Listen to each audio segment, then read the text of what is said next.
Yes mga boys, it's me Austin.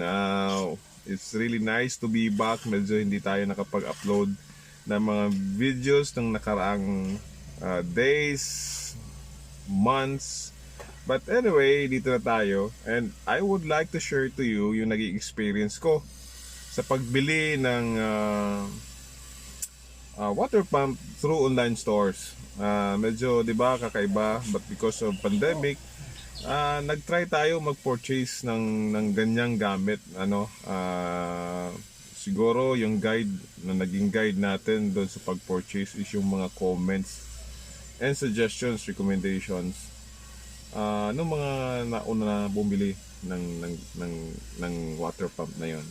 Well, actually, it saves time and helps us also uh, compare yung mga prices available sa online store. Kaya lang nga, yung pinaka question lang nga natin doon, baka during the deliveries, yung shippings, baka may damage yung equipment, yung materials. But fortunately guys, I would suggest, I recommend that buying in online is really a good decision din. Di ba? Unboxing ng water pump.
Ano yan, Chumaning TV?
The unboxing happened a year ago. Fortunately guys, yung na-purchase nating water pump up to this time is still in good condition. And there's no indication na medyo may sira siya or magkakasira siya in a later days.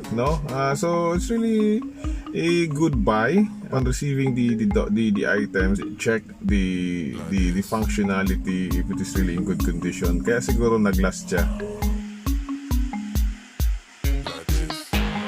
Thank you mga boys, and see you for the next videos natin.